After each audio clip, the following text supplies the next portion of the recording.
सभी को नमस्कार जोहार। देखिए, झारखंड के स्पीकर महोदय महतो जी आज बहुत बड़ा छात्रों को अपमान किए हैं, ठीक ना। रविंद्रनाथ महतो जी जो झारखंड के वर्तमान में और झारखंड मुक्ति मोर्चा सरकार के स्पीकर महोदय हैं, मतलब कि विधानसभा अध्यक्ष मतलब कि किसी भी विधानसभा को सुचारू रूप से चलाने के लिए आपका ये अध्यक्ष की आवश्यकता होती है। और जो विधानसभा आपका जो अध्यक्ष होते हैं वो निष्पक्ष रूप से पक्ष विपक्ष का बात सुनते हैं और उस पर वो फाइनल डिसीजन देते हैं। मैं पूछना चाहता हूँ माननीय स्पीकर महोदय जी से कि आप जिस प्रकार के छात्रों को जो लगातार आप जो अपमान कर रहे हैं, आपको पता होगा कि आपका भी लिखित समर्थन मेरे पास है स्पीकर महोदय जी।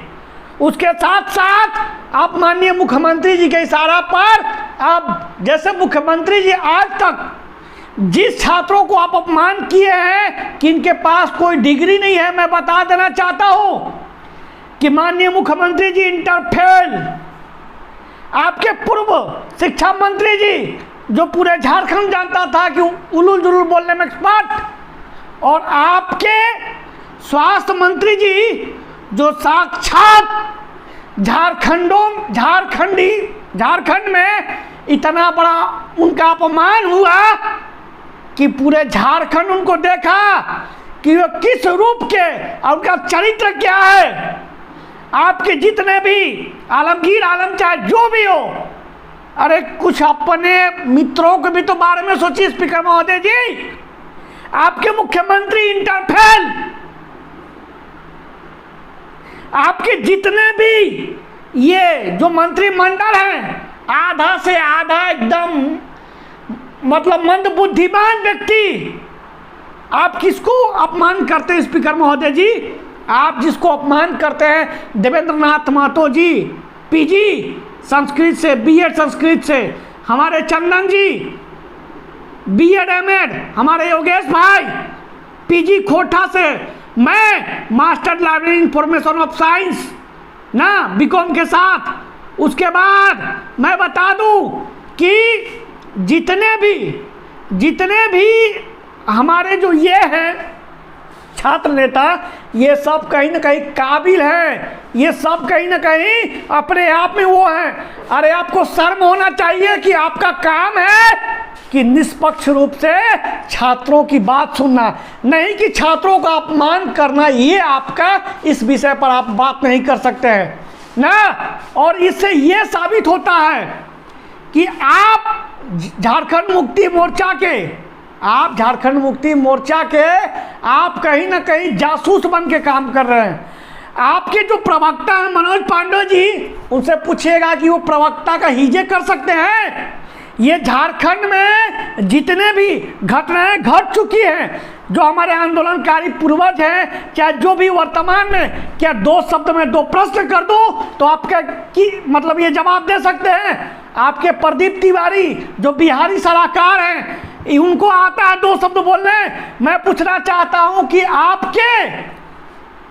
आपके जितने भी प्रवक्ता हैं, जितने भी आपके झारखंड में आपके साथीगण हैं, क्या है वो सद्बुद्धि है जो उनके साथ चलना चाहिए झारखंडी हित में? अरे पहली बार आपकी सरकार आई थी 1932 की बात करके, आपकी सरकार आई थी झारखंडी हित में नियोजन नीति बना के, आपकी सरकार आई थी 5 लाख रोजगार देने में, 5,000 बेरोजगारी भत्ता देने में, और आपकी सरकार आई थी कि हम समस्त झारखंड में हर 6 महीना पर जेपीएससी कराएंगे। क्या आप इंटर फेल मुख्यमंत्री से पूछ सकते हैं? नहीं ना। और आपका जो सरकार है वो चिंटू पिंटू की सरकार है, जो आप लोगों ने वो जो सुपर सीएम चिंटू पिंटू बैठे हैं उनकी बात सुनने वाली सरकार है। तो आप प्रश्न करते हैं हम लोग पे। अरे पहली बार झारखंड में कोई स्थानीय नीति नियोजन नीति पर झारखंड हित के लिए बात कर रहा है तो आपके पेट में दर्द हो रहा है। आपके विधायक दल, ये दीपिका पांडे, सत्यानंद भोक्ता, ये कितने पढ़े लिखे लोग हैं। जो झारखंड को मूर्ख बनाने में और झारखंड के छात्रों को बार बार धोखा देने में ये कितना एक्सपर्ट है। और आप बात करते हैं छात्रों के लिए, आपके प्रवक्ता जितने भी है सब असमझदार। आपकी सरकार में तो शर्म आना चाहिए कि आपकी सरकार न्यायपालिका पे आवाज उठाती है।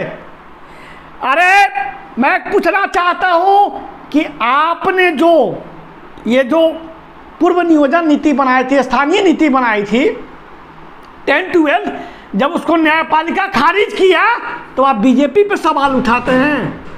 अरे आप किसी भी सवाल बताइए, आपकी सरकार इतनी मंदबुद्ध सरकार है कि आप किस पे आवाज उठाते हैं? न्यायपालिका पे।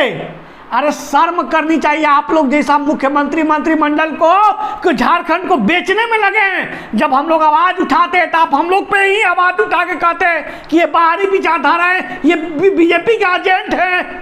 अरे 60-40 में 40% दावे के साथ मैं कहता हूं कि आपकी सरकार ये 40% सीट बेचना चाहती है, ये बाहरियों को आगमन करना चाहती है, क्योंकि आपकी पार्टी फंड में पैसा चाहिए रविंद्रनाथ महतो जी। तो इस बात से यह स्पष्ट होता है कि झारखंडी हित में झारखंडियों को बार बार ठूस पहुंचाए, झारखंडियों को बार बार ये लोग अपमान करें और ये झारखंड के छात्रों पे सवाल उठाते हैं। तो आपके मंत्रिमंडल, आप मुख्यमंत्री से लोग टैलेंटेड व्यक्ति हैं कि यहाँ पढ़ते भी हैं और लड़ते भी हैं अपने हक अधिकार के लिए। और इतना जान लीजिए, आप कुछ भी बोलिए, परीक्षा कभी जीवन में नहीं होगा। तो मैं कह देना चाहता हूँ कि हम लोगों पे आप अंगुली अरे किसी पे अंगुली उठाने से पहले अपने गिरिबान में भी झांक के देखिए कि आपकी सरकार की वर्तमान और पूर्व की परिस्थिति क्या थी, जो झूठ बोल के इस राज्य में आई है। तो मैं कैसे विश्वास करूं? इसलिए मैं जाते जाते मैं आप लोगों को कह देना चाहता हूं कि स्पीकर महोदय जी, आपका कार्य है, आपका दायित्व तो मिला है सरकार को सुचारू रूप से निष्पक्ष भाव से चलाना, नहीं कि झारखंड के जनता जनार्दन जो अपने हक अधिकार के लिए लड़ रहे हैं उस पर उंगली नहीं उठाना। और जिस आप 80 और 20 का बात करते हैं ना, जिस तरीके आप 80 और 20 का बात करते हैं ना, तो जब सरकार बनी थी तो काहे रघुवर दास वाला पूर्व नीति कैंसिल किए थे? काहे कैंसिल किए थे? कि अपना राज कि अपना देश अपना राज, आपका विचार से आपका सरकार, आपके हिसाब से आपका सरकार चलेगा।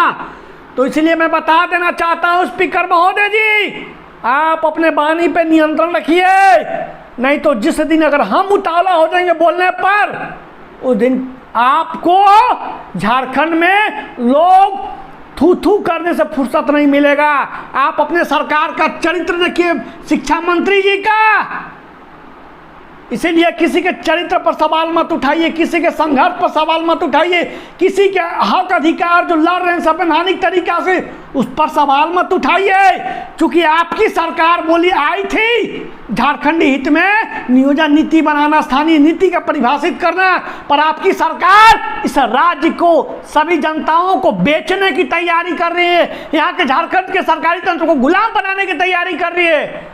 जब हम लोग के संघर्ष पे आप आवाज मत उठाइए, क्योंकि आपकी पद की गरिमा है और मैं उसका सम्मान करता हूं। और जाते जाते मैं बता देना चाहता हूं कि आंदोलन न रुकेगा न झुकेगा।